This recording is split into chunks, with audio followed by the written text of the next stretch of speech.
Welcome to Eureka Street Crypto. This is my anti-professional crypto channel. I'm just a barely sane dude who fell down the cryptocurrency rabbit hole. This channel is my fumbling attempt to communicate myself outside my own head about my journey in the crypto space. It is basically my brain dump. None of this is actual financial advice.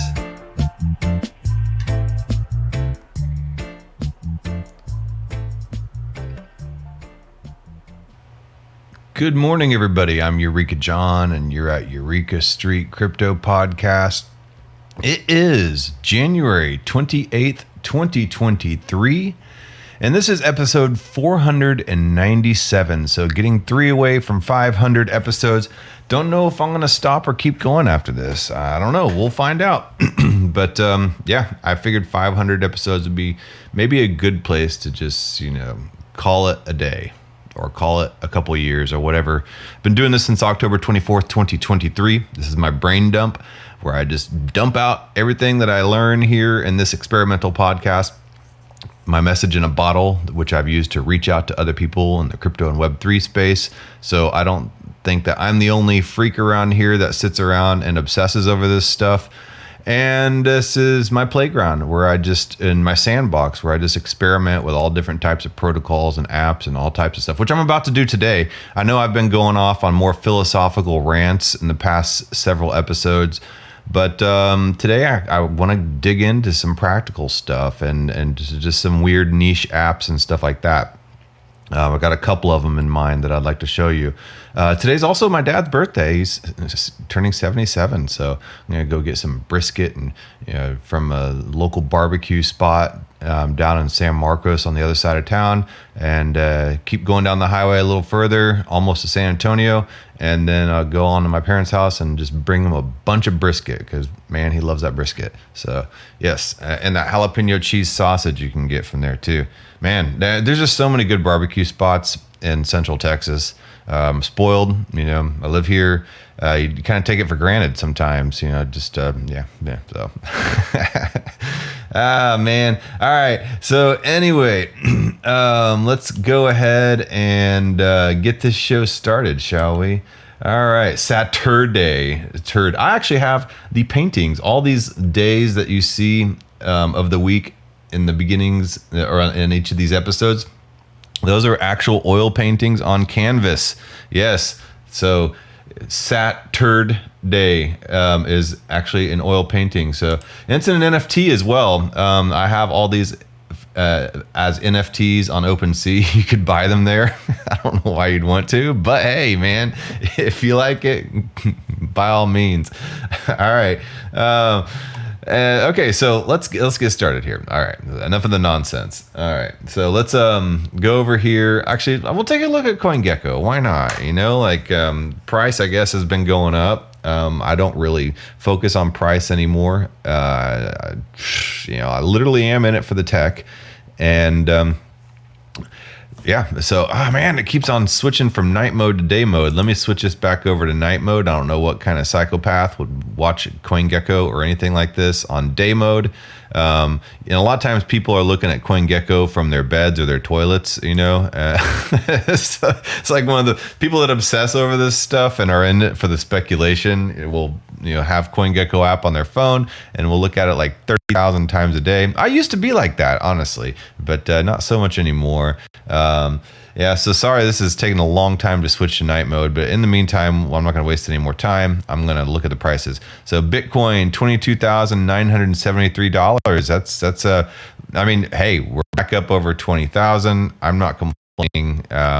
Is this a bull or bear market? I don't care. The crypto technology is here to stay. It's not going anywhere. It's yeah, there's a lot of FUD, a lot of scams, a lot of grifters out there, and that's just the way it is with any new technology. It happens. There's bubbles, and as things settle, there's going to be a lot of breakage that occurs, and it's just the way it rolls, man. Anyway, so that's that. All right, so first, I've been really involved in Journo.xyz. And we actually have a new podcast coming out. We recorded our first episode yesterday, and was just basically an introductory episode to kind of explain to you what Joe DAO is all about, what we're trying to do, and everything like that.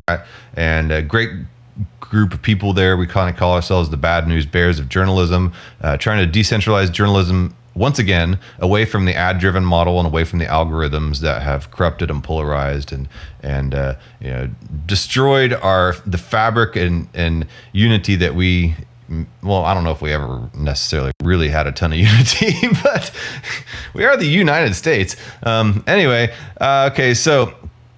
But I get contacted sometimes by people on Twitter wanting me to go check out their app and do the beta testing to just kind of like look for bugs and stuff like that. And I like that. That's part of the whole point of being, this show being my message in a bottle. It sometimes attracts the attention of some people building in the space. And they're like, hey, man, this guy should check out our app and tell us what he thinks.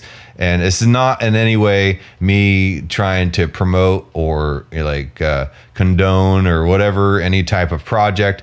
I'm just checking some things out. And if I find something that actually looks kind of cool, that's rad. I'm not being paid by anybody to talk about this stuff.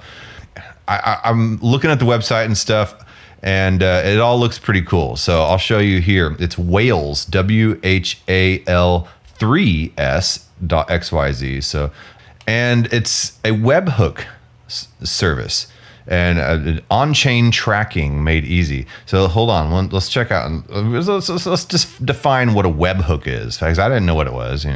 So hold on. Okay, so a webhook, without going into all the nitty gritty of it, this is like I guess a 10-minute read here on Zapier.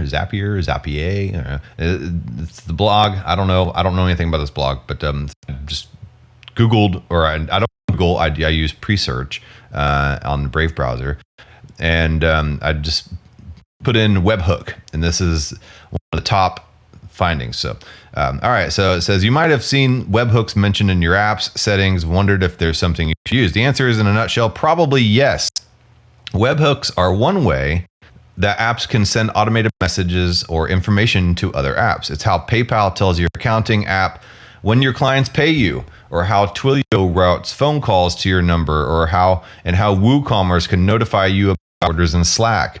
There's a simple way your online accounts can speak to each other and get notified automatically when something new happens. In many cases, you'll need to learn to know how to use webhooks if you want to automatically push data from one app to another, or push notifications, I guess, as well, that you may get on your phone when something happens. Alerts, fraud alerts from your bank, or whenever you transfer something in crypto, and if you use something like Xerion wallet or something, you'll get like a push notification that you've received some money, or that your transaction was executed or whatever. So there are two ways your apps can communicate with each other to share information: polling and webhooks. Polling is like knocking on your friend's door and asking if they have any sugar, aka information, but you have to go and ask for it every time you want it. Webhooks are like someone tossing a bag of sugar at your house whenever they buy some. You don't have to ask, they just automatically punt it over when it's available. So yeah, I think that's a pretty good analogy. All right, so webhooks are automated messages sent from apps when something happens. So you don't have to initiate it. It just happens. So they have a message or payload and are sent to a unique URL. Essentially the app's phone number or address. Webhooks are almost always faster than polling and require less work on your end. So yeah, you don't have to initiate it. They're much like SMS notifications. Say your bank sends you an SMS when you make a new purchase. You already told the bank your phone number, so they knew where to send the message. And then they type out, you just spent $10 at XYZ store, and send it to your phone number. Something happened to your bank and we got a message about it all as well. A lot of times this happens at the gas pump. If you're traveling somewhere weird and your bank will text you, they used to just decline the transaction, and sometimes you'd be stuck at the pump. And that, to me, things like that are really what pushed me to really dive into decentralized technology and peer-to-peer money and not using banks as a centralized entity, because they do have that kind of control, and all in the name of fraud detection and stuff like that, that to kind of control, where you go, where you spend your money and stuff like that. And if you're stranded sometimes at a gas pump, that's like a blatant use case for crypto right there. And I don't know, or of where crypto should be used, I don't know. But I mean, I guess it does detect some fraud too. So anyway, I don't know. I'm not going to dig down in totally into webhooks and all the nitty gritty of it. I just kind of wanted to give you a basic concept. They are basically a push notification to tell you that something has happened. All right, so let's go back to Whales, shall we? Whales is on-chain event tracking made easy. Now, there are people that already do a lot of this. People say, that there's chain analysis, that, Bitcoin is not really anonymous, that if anybody knows your crypto address and can connect that with you, then they can watch you 100% of the time. There are things that prevent this, like mixers and Tornado Cash, which has been, at the top of the controversy over last summer. And just to anonymity is a big deal. Once somebody knows your Ethereum address, and if you stick with that Ethereum address, it's game over. They can track and know exactly what you have. They, meaning anybody, not just like government officials, but like anybody can follow you, and then you would have to, probably get a new Ethereum address or transfer things back and forth, use mixers, which mixers are things like Tornado Cash that allow you to do a transaction through that mixer, and then it gets put in the same a mixer, a blender basically, with a bunch of other Ethereum addresses, and then the transaction makes it out to its destination, and you have no idea where it went, or people watching have no idea where it went, or whence it came from, and all that stuff. But that's like an extra step to be super intentional about your anonymity. But the point is there are people watching. There's chain analysis. There's professionals that do this stuff all the time. And that's kind of a double-edged sword. It's a great thing about blockchain and cryptocurrency technology, and it's also kind of a sucky thing. So back to webhooks. I was trying to think of use cases for webhooks, and being part of the Journo DAO, this is really useful for journalists to be able to be at the breaking edge, to get the scoop on something, to know exactly when something happens. And then the more that we are moving into the digital space, and the more that blockchain technology is becoming prevalent, and I believe every single day, you may not know it, but large companies are now starting to implement blockchain technology and NFTs and all that type of stuff into their mainstream operations. And a lot of it is behind closed doors right now, but it's happening. Microsoft is even implementing Ethereum and NFTs and blockchain technology and all that type of stuff into their technology. And so the more that type of stuff happens, the more this chain event tracking becomes relevant. So it's really good. And there are a lot of people, like I said, that do that, and they do it professionally, but you have to have like a certain level of knowledge of programming, of being able to watch the blockchain, to understand that type of being Tank in the Matrix and all the code dropping by. You have to have that type of knowledge in order to be able to watch a lot of stuff on chain. I mean, you could technically just go to Etherscan as well, etherscan.io. And if you know any crypto address, and the same thing with any blockchain, they all have these, and they're called blockchain explorers. And if you know somebody's crypto address, then you can sit here and keep this and program yourself in some notifications, your own, blockchain webhooks, and do it, if you're that savvy with it. And here's the Ethereum Blockchain Explorer. You can see exactly what happens, with a lot of address and everything, the latest blocks, everything that's happened. And every blockchain has this. Bitcoin has this. Ethereum has this. Cardano has this. You name it, whatever blockchain is out there, they all have a Blockchain Explorer. It's a common thing.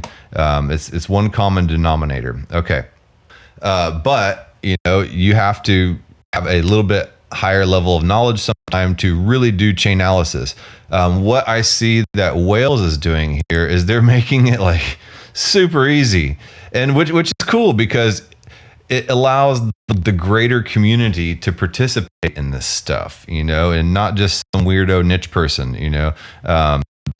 and the more transparency you have, the greater the accountability. And if large companies and corporations are going to be using chain analysis, if then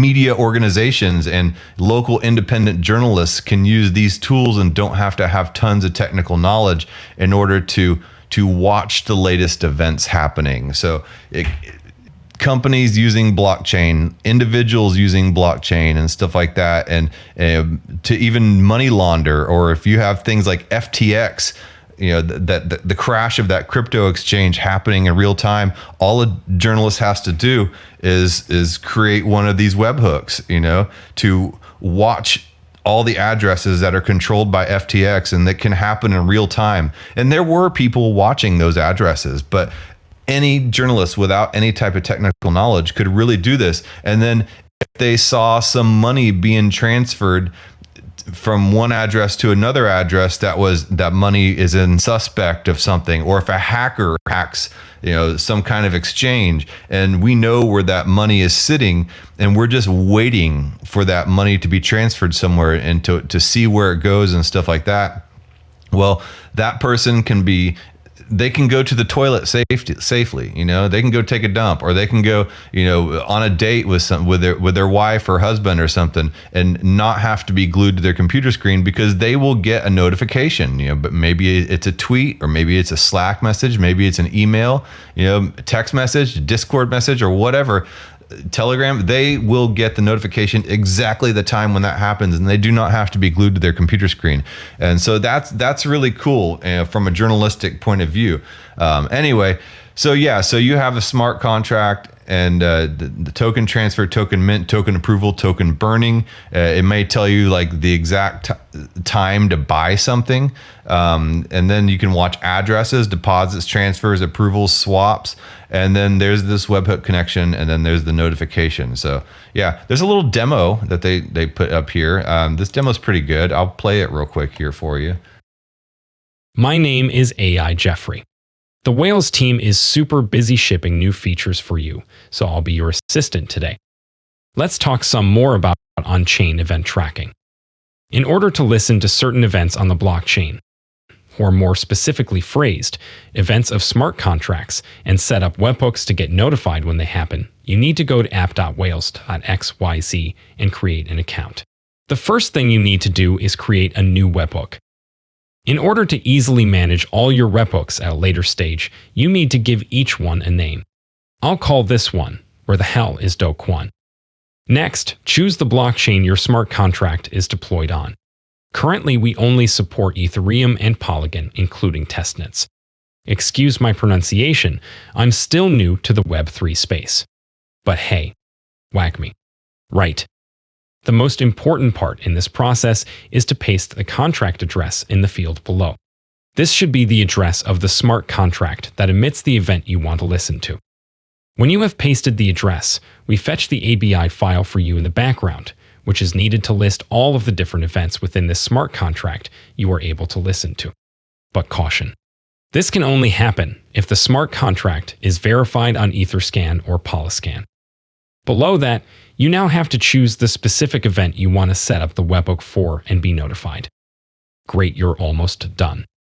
The last step is to paste the URL to which the webhook should be sent to, for example of your server or any third-party server you can access like Discord. Hit save and now you're done. You have successfully subscribed to this on-chain event and receive a webhook to the URL whenever this occurs. By the way, I'm just figuring out how to tweet. Catch you all on the Whales socials. All right. Did you see how easy that was, that GUI, graphical user interface? I mean, any journalist, non-tech savvy person or whatever could do that, So yeah, this would definitely help Web3 journalism. And we're always talking about ways in which Web3 can help journalists do a good job, be truly investigative, and find the transparent source of truth. Well, this is an amazing way to do it. I sent this over to my friends in the Journo DAO, and I said, what kind of use cases can this have? And they basically told me that there is a lot of potential work to be done in the blockchain notification space. I didn't even know that was a space, blockchain notification space. But if you're a developer looking for use cases and things to work on, I mean, this is a great use case, and something that can be done. And it also, so they have 2 live products right now. They have this web chain on-chain events notifier, and then they have Discord chain notifier. And let's see here. So forget Discord bots, the easy way to add alerts. Notify your community and or team whenever something happens on the blockchain directly within Discord channels. No bot setup, no permissions, and no code. So yeah, your Discord community. I know that there are tons of Discord communities focused around NFTs, focused around airdrops, focused around all types of things like that. So this could definitely be a way of notifying your community, everybody at once, of any specific type of mint, or maybe a whitelist event, a transfer, a deposit, and it targets an entire Discord channel. So if you have a Discord community, for instance, in Bankless, and you're waiting for an NFT drop, it can notify the entire community. So yeah, or maybe you're looking for a specific floor price on an NFT to be able to jump in and buy it. Well, you can get a notification in your Discord channel. So yeah, so simple as that, man. It's not really that complex of an idea, just kind of stoked to just be talking about some kind of new little technology like this, and some niche app. So yeah, and then there's another one that I found recently. It's called Mean Finance, but I don't know if you're familiar with dollar cost averaging. But dollar cost averaging is basically, in my opinion, the best way to invest in crypto, stocks, whatever you want. I know you can try to time the market and everything like that. And, I've gotten lucky, a couple times, but that's definitely not the way to live. That's basically gambling.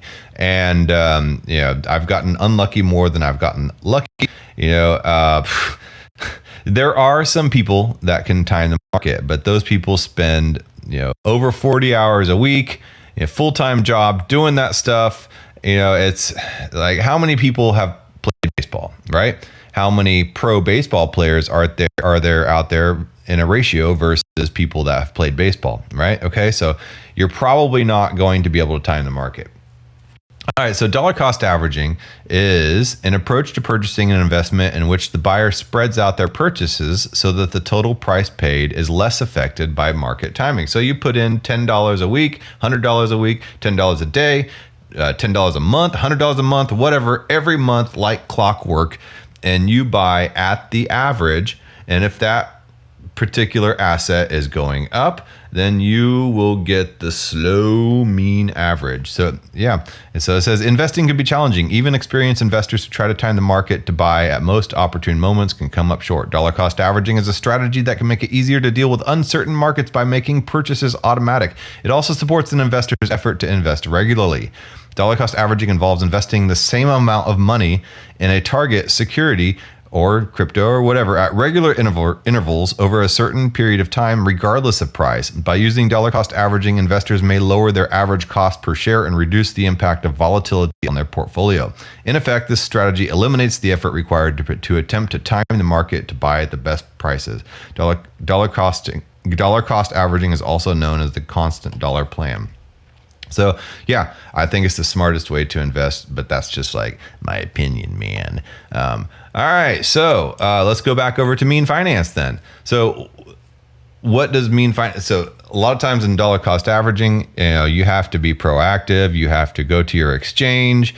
Your exchange a lot of times can do it for you, but then you have to keep money on the exchange. And as we've seen in the past couple years, keeping your money on the exchange is not necessarily the goodest idea out there. You're right. It's not the best idea. So you never know what can happen on your exchange. And, I remember the first year I got into crypto, Coinbase would crash like clockwork anytime that there was any market volatility, and people's funds would be frozen, couldn't do anything. I've had my funds frozen on crypto exchanges. Luckily, I was able to skirt away from the Celsius crash just in time, and I pulled all my money out of there. So I just had a bad feeling, and I did that. But not everybody's so lucky. So this is a decentralized way to do dollar cost averaging. Of course, this is limited to the Ethereum blockchain or ERC20 tokens only. But I mean, hey, it's still something. If you want to participate in like some kind of Bitcoin dollar cost averaging, you can do it on the Ethereum blockchain by buying WBTC. So you could exchange USDC here for WBTC, on whatever schedule you want to do. So you could, here we go. You receive Ethereum, Wrapped Ether, Wrapped Bitcoin, or DAI. At this point, this is what's available. This is still a new app, I believe. You could sell Ethereum, Wrapped Ether, Wrapped Bitcoin, DAI, or USDC. So what you do is you go in here and you just use this graphical user interface to be able to set up your position. And then, hold on. And then you put in the amount. So whether it's like $300 or whatever, and it slowly withdraws from that balance during that time, whether it's daily or weekly, and how many days, custom days, 7 days, 15 days, 30 days, and you connect your wallet and you deposit it to that smart contract, and you receive an NFT back in return. It's a dynamic NFT, so it has like a little, a counter thing on there that shows how much time you have left on it. You can always withdraw at any point. It's pretty cool. I went into the FAQs to take a look. So since it's a decentralized app, there are market makers, and then there are people that create the positions, you and I, the users. The market makers, you have to have more advanced knowledge to be able to be a market maker. But there are people that will do the swap for you, and they're incentivized to do the swap because, okay, you don't pay for the gas on the swap. You pay for the gas to set up the contract, to create the position. But after that, the people who are the swappers, the market makers, they are the ones that pay for the gas, but they're incentivized to do so. So right now, Mean Finance takes 0.6% of the total amount that you've set up in your position to as fees for the protocol, this Mean Finance protocol, and for the people who volunteer to be swappers.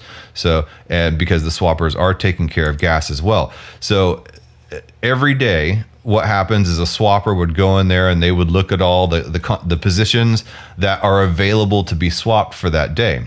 And they would go in there and they would swap. And, I was looking through here about, well, maybe I could be a market maker swapper. No, I honestly don't have the Solidity coding skills. I mean, I can kind of read a Solidity contract, but there's no way I'm going to be able to do that. But I can understand how it goes. And they execute what's called a flash swap, leveraging the liquidity of the protocol to reduce costs and to eliminate minor extracted value. Those are other more advanced topics than I'm covering today. But, it does pay to be a swapper. And so, I mean, that's just like, it drives home the point too, to really get into this and to learn coding and to be able to understand code and Solidity and C++ and all this stuff. It really opens your world to a lot of different ways to make money and to be able to make a living. And, people would ask, well, what do you do for a living? Well, I'm a market maker swapper in a decentralized finance app in which I create flash swaps through using Solidity contracts. Like, nobody's going to understand that, but it's like, it makes perfect sense to you. So it really does pay to learn to be one of these complete coding gurus. But if you're not, you can participate as a user and you can dollar cost average into this stuff. And so it's the in the documents here, the concepts are pretty clear. All right, so how does mean finance work? What is mean finance? Mean finance is the state-of-the-art dollar cost average protocol. It enables you to set up actions like swap 10 US dollar for WBTC every day for 30 days. You can create these actions between almost all ERC20 tokens. I guess you could. I didn't see that many options in the actual graphical user interface. But in the frequency of your choosing. Okay, these token swaps will then occur regardless of the asset's price and at regular intervals, reducing the impact of volatility on your investment. How does mean finance work? When you set up a position, you're creating an intention to swap one token for the other. Then some external user can come and execute the swap for you, honoring the desired frequency, of course. Okay, so like Uniswap. Uniswap has the people that are trying to swap. And then they have the market makers that provide liquidity, which is the concept of liquidity was kind of foreign to me when I first got into crypto. But centralized exchanges, they have the books, and they match a buyer with a seller, and that's what centralized exchanges do. And they have all the liquidity, all the tokens, all the money in there, to be able to do that. But they match buyers and sellers. Okay, so what an automated market maker does, which is Uniswap and it's decentralized. You, like me, I can provide $50 of USDC dollar coin and $50 worth of Ethereum, and then I put it in there, and then that $100 total of Ethereum and USDC will be put into that pool. So anybody wanting to trade Ethereum and USDC could pull from that pool, so the money is available there, and I get a percentage of that swap fee for providing that money to be able to be available. So that's exactly what is going on here too. The market makers, they're the ones providing their service of swapping and paying for the gas fees, so they get a percentage of the fee. All right, so yeah, it's all just kind of voluntary ecosystem type of thing, and this is only a protocol. That's it. This is only a set of rules and guidelines and the way it's going to work, and then anybody else can just participate in this. I guess to be a swapper, you have to have a little bit more advanced coding skills, but anybody who knows that type of stuff can participate in it. So anyway, all right, so let's look real quick. I want to show you this NFT.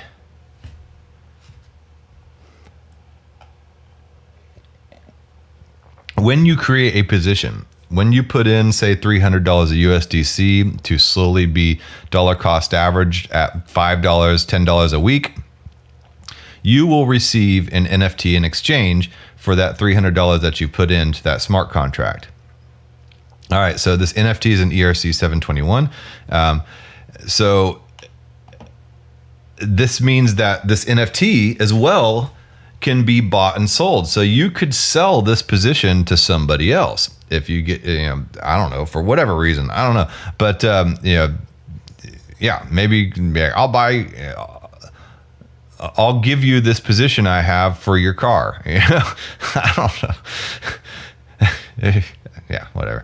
All right, so now your NFT not only provides ownership, but it also displays information about your position. So it's a dynamic NFT, and the little meter goes around, I guess, with the amount of money left in the contract that needs to be swapped over. In this case, it's USDT Tether for wrapped Ethereum. And this person is dollar cost averaging out of their Tether and buying Ethereum. Since Ethereum is volatile, it makes sense. It goes up and down. And the NFT's image will showcase the current status of your position, like amount to withdraw, amount to be swapped, amount remaining to be swapped, and all that type of stuff. So it's like your little, your Magic the Gathering card, I guess, representing your position. So I don't know, man. I think it's pretty cool. Anyway, yeah, so that's basically mean finance in a nutshell. So I've covered whales and I've covered mean finance, and they're both pretty solid little apps like Webhooks and dollar cost averaging. The webhooks for on-chain journalism, and getting notifications of on-chain events, and mean finance for dollar cost averaging, and being able to get an NFT to represent your position and maybe even trade those. I mean, I don't know. You never know. So anyway, yeah, that being said, Welcome to Eureka Street Crypto. So anyway, yeah, that being said, it's Saturday. It's now 7:24 in the morning. I'm going to go enjoy my day and drive down and eat some barbecue with my dad. And I will talk to you all next time I talk to you. It'll be episode 498. 2 more until 500. And then who knows what will happen. All right. Bye.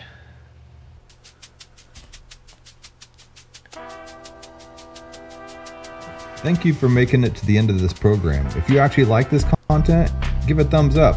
And if you want to hear more, just hit the subscribe button. I'm available on YouTube, Odyssey, and BitChute, and on all the major podcasting platforms in audio version. Spotify specifically. If you would like to follow and leave a review, that would help a lot. I am also available on Twitter at EurekaJohn1. That's EUREKA John, JOHN, and the number 1. My DMs are always open. Feel free to shoot me a message. Thanks again.